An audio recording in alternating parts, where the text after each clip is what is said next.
What's up, guys? So today there's more gameplay footage. I don't know who actually played the game and released it, but IDK Player uploaded it on his channel and he talks about the footage himself. I'm putting a link to the description to IDK Player's video in the description box if I don't mess that up. And so I'm just going to tell you what I think of it. It would be cool if you went and saw the video and then came back, because I like people to actually see the footage before hearing what I have to say about it. So when they hear me talk about something, it's easier for them to picture what I mean. So right off the bat, you do see a menu screen in practice where the car is in the garage, and a couple of things that I didn't notice in the past is that one, on the top right of the screen there is a slider and it says tight to loose. So, and then there's, I think you hit the square button and you can edit that. So I guess you can play with the slider and make the car looser or tighter uh, during practice, which is great. The other thing I saw is on the left side where it shows practice, qualifying, and then race. Where it says practice, there is something there that says goal, and it has a lap time. And then it has the lap time that you actually, or your best lap time. And I like that. It gives you, I love having like a goal or something to aim for. And hopefully that means that depending on what settings you have, that's the goal you want to surpass in order to have a car that's capable of winning. So I like that. Any little detail that's added to the game is a positive. So that's another cool thing. Everything looks clean. It looks more modern. I'm really liking it. So then we go to the gameplay footage. It's at Auto Club. And here's the thing. Right off the bat, I'm going to tell you that I don't know who it is that actually got to play the game, or somebody who got early access to the game or already has the game. I don't know.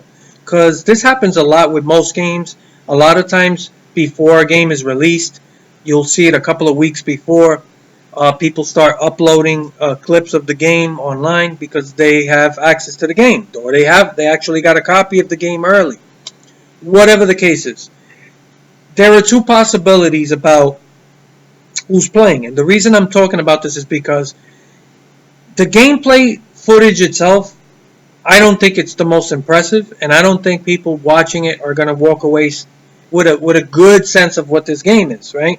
I think the last couple of gameplay videos did a much better job of showing you what this game is, because the people that were playing or during that gameplay footage are probably had more experience with NASCAR Heat 4 and understand how to race the game or how to play the game.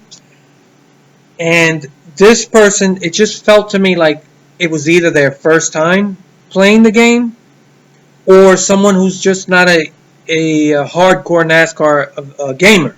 It could be somebody who's more of a casual gamer and they happen to have the game. Not everyone that gets these games early or has early access are hardcore fans. So maybe they know somebody, they got connections, I don't know. Or maybe, 704 gave them the opportunity to play. I don't know. The bottom line is that, judging by the gameplay footage, this person is not experienced in these games. It's either that, or they played, NASCAR Heat 3 so much, they're used to that game, and this game is such a departure from that in terms of physics and everything else that they haven't adjusted to the game. This is like they just jumped in with both feet and they're trying it out, and they're all over the place. This guy it looked like somebody playing this game for the first time. So I'm not really bashing anybody or anything like that. I'm just telling you that keep that in mind when you watch the footage, because, yeah, this car was all over the place. The guy was overdriving corners like crazy. Even on the backstretch, he was going all the way down, way below the apron. He was just all over the place. Like, he didn't have a good feel for how to control the car. So it's either a lack of experience or they are someone who is just coming off NASCAR Heat 3, and this is their first dip into NASCAR Heat 4. So even somebody like me or one of you guys who is experienced at these games and understands how to race them, I got a feeling there's going to be a learning curve. I don't think anybody's going to be able to just dive into this game and just right off the bat feel comfortable. And I like that. That's actually a good thing because it shows you how different this is from last year. And so don't let what you're seeing in this gameplay footage make you feel like, oh, this game looks like crap. Because that's not what I take. I take it like this guy either isn't good at this, or he hasn't adjusted to it. This might be his first or second time doing this. And he doesn't realize, oh shit, you can't race this like last year's game. You can't overdrive the corner. You can't dive bomb and go under the apron. It's not going to happen. That's actually a positive. So that's the way I'm looking at it. And I'm also judging by the other gameplay footage we've seen. It wasn't like this. So I'm looking at this gameplay video as, okay, this is more about the person playing and that they're not experienced or they're used to last year. Okay? Hopefully I made sense with that. Yeah, he was all over the place. But we did see a few things that were interesting. Yeah, there was a lot of contact with other cars. On a positive note, I saw a lot more stability. I didn't see the ping pong effect or anything like that. And he was able to spin a car out pretty easily. But on other times where he hit guys more square on the bumper, it didn't cause a big spin out or wreck. So that was pretty good. He drove below the apron in going into turn 1, pretty deep, and he was overdriving a bit, and you could tell he was getting on the gas a little more because the car was sideways the whole time, almost drifting. So it smacks of inexperience, right? Or just trying to get used to this new and improved physics model. You're not going to be able to just dive bomb, overdrive corners, or just mash the throttle, on exit. That's a positive. That's a good thing. And that's what I take from it. So the more realistic physics get, then the more you have to kind of be deliberate on what you do. You can't just, mash the throttle and mash the brakes and do this and just everything hammered down, because that's not how real car physics work. You have to be more deliberate and gradual. When you get back on the gas on exit, right? Every track's different, right? But the more sharp turns, the more you got to kind of ease into the gas. You're not going to be able to just mash the throttle on exit because you're going to want to spin out. That's a positive. Okay? Also dive bombing. If you go too hard into a corner, yeah, the tail of the car is going to want to come out. You're going to be loose. And if you give it any gas, it's going to be sideways. And that's kind of what I saw here. So I took it more as a positive than a negative, because to me, I think the guy was overwhelmed playing. And if you're used to NASCAR Heat 3, yeah, I do predict we are all of us, we're going to have to adjust to this new physics model and the way this game runs. And I think that's all good, because you want it to be more of a challenge. It shouldn't be easy. You shouldn't be able to manhandle these cars. That's not realistic. Plus, there's real tire fall off, and you could see some of that in the video as well. And even then, even with the way you could tell that the tires were worn, the guy was still overdriving. Like, there were moments where you were like, hey, ease back, on the gas. Don't get so hard on it. And he couldn't help himself. So for me, it's almost like, yeah, he's used to the way NASCAR Heat 3 runs, and he's just overdriving it all over the place. And I think with more time, he'll adjust, and you won't see this, right? I think that's great. I think it shows that, yeah, it's going to be more of a challenge to drive these cars as it should be. You shouldn't be able to manhandle a stock car the way that you see in games past. I would compare maybe NASCAR Heat 3 as more on, definitely a lot more on the arcade side of things. And I think that there's more sim in this version. Not saying it's a simulator, and it's never gonna be, but there is a blend of arcade sim which we call simcade, and I think that there is a nice sweet spot that if they can hit that, it's going to be fun, enjoyable, immersive, and challenging for people. That's what you want. I think that there is a point where if you try to push things too far into the simulator world, it's going to really alienate a lot of casual fans and even just regular gamers. You don't want to do that. You do want to have that kind of sweet spot where anyone can play, but anyone can be challenged and still have a good time. That's what you want. So I like where they're going and where it seems things are going with this game. Uh, I think that if you play iRacing, yeah, this isn't iRacing. It's not going to be NASCAR 2003 the season, which is a PC simulator. I never count that stuff as part of these titles. These are console games, so I look at this as apples and oranges, and so I like a lot of that. The other thing I saw that I like, and it's just more attention to detail, I saw cars bouncing up and down the track on the backstretch, and those of us who do follow NASCAR regularly, we know that Auto Club is a very rough racetrack. Um, you can't really see it visually, but when you see the cars racing on the track, whether it's practice, qualifying, or during a race, you see those cars bouncing like this on the backstretch, and it's actually quite alarming to see how much they really do bounce. You'll see cars bottom out, scraping, all that stuff.